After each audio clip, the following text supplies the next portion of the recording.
여호수아가 길갈로 들어온 후 다윗 왕이 막게다의 굴에 숨은 것을 보고 봤습니다. 이에 즉시 돌로 입구를 막아 나오지 못하게 하고 입구를 지키게 합니다. 굴 안에 갇힌 남쪽의 왕들 이미 도간에 던지가 된 것이죠. 그리고는 남은 대적을 맹렬하게 추격해서 진멸합니다. 그 이유는 다른 성에 들어가 안전하게 도피하기 전에 진멸하기 위해서입니다. 남은 자들의 그 후방을 쳐서 도망갈 테러를 막습니다. 하나님은 이스라엘을 통해서 악한 이방 민족을 심판하시는 것이죠.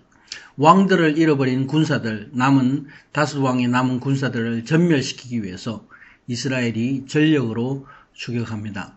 많은 사람들이 이스라엘이 가나안에서 왜 잔인한 진멸의 전쟁을 하는가? 왜 하나님은 어린아이와 짐승까지도 죽이라 명하는가? 기독교의 하나님은 그렇게 잔인한 것인가? 이렇게 물어봅니다. 성경을 인간의 그 도덕적인 잣대로 판단하면 도저히 성경의 진리를 보지 못합니다. 가나안 족속들을 진멸해야 하는 이유는 신명기 7장에 말씀하고 있습니다. 그들의 온갖 제약의 관영함과 우상 숭배로 인해 진멸할 대상이기 때문에 그렇습니다. 또한 가나안 족속은 그래서 악한 세력을 상징하고 있습니다. 진노의 대상인 죄악을 상징하기 때문입니다.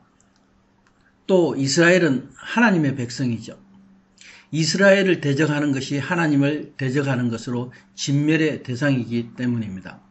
그러므로 이스라엘은 하나님의 명령에 순종해서 남은 저들을 끝까지 쫓아가 진멸합니다.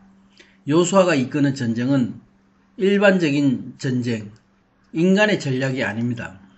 여호수아의 전쟁은 곧 하나님의 죄에 대한 철저한 진멸인 것이죠. 아직까지 내 안에 남아있는 견고한 성이 무엇인가? 누구나 자신 안에 그러한 성들이 있습니다. 하나님을 만날 때에 자신의 강한 성들이 무너져 내립니다. 나에게 어릴 때부터 고질적인 담배 습관이 있었는데 한순간에 무너져 내렸습니다. 젊을 때 지병이었던 그런 허리병도 단순간에 나았습니다. 그러나 아직도 나에게는 작은 성들이 남아 있습니다. 그 성 안에 왕들이 있고 그 무리들이 있는데 우리는 그 죄악의 무리들을 완전히 진멸해야 하는 것입니다. 이것이 믿는 자의 삶이고 사역입니다. 내 안에 모든 악한 습관과 죄의 습성을 완전히 제거해야 합니다. 내 힘으로 하는 것이 아니라 바로 하나님의 능력으로 진멸할 수가 있습니다. 여호수아는 다섯 왕의 남은 자들을 진멸하고 일부만 성벽이 있는 성 안에 들어갑니다. 그러나 여호수아의 군대는 온 백성이 평안히 막게다 진영에 돌아왔다고 성경은 기록하고 있습니다. 여기에 온 백성이라고 되어 있어요. 한 명도 희생이 없었다는 얘기입니다. 엄청난 일이죠. 완벽한 경의의 전쟁입니다. 왜냐하면 이 전쟁은 하나님이 하시는 전쟁이기 때문입니다. 어느 누구도 대적하는 자가 있을 수가 없습니다. 성경은 어느 누구도 혀를 놀려 이스라엘을 대적하는 자가 없었다 기록하고 있습니다. 이제 다섯 왕을 처형하게 됩니다. 갇힌 굴에서 왕을 잡아 끌어오게 해서 공개적으로 처형합니다. 여호수아가 군장들에게 명하죠. 목을 발로 밟아라 명합니다. 군장들이 왕들의 목을 밟는 것이 바로 예수님이 뱀의 머리를 발로 밟아 부수는 것 같은 의미입니다. 하나님은 우리 자녀들이 원수를 이렇게 대적하기를 원하십니다. 이렇게 하나님의 자녀들이 죄를 진멸함으로 사탄을 대적하는 것이죠. 하나님의 모습으로 여호수아가 대언합니다. 두려워 말고 놀라지 말며 마음을 강하게 하고 크게 용기를 내라.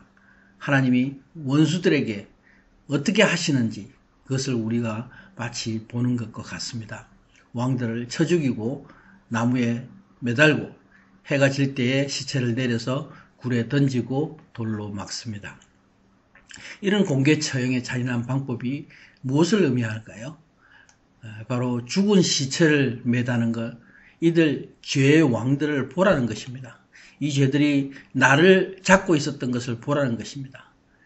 이렇게 너희는 자유하고 승리한 자녀라는 얘기를 말씀하고 계십니다. 28절에 말씀합니다. 그날에 여호수아가 막게다를 빼앗고 칼로 왕과 백성을 진멸하였다 말씀합니다. 주님께 구합니다. 나는 오직 피 흘리기까지 죄와 싸우게 하시옵소서. 오직 나의 대장 되시는 예수님과 함께 오늘도 전진합니다. 아멘.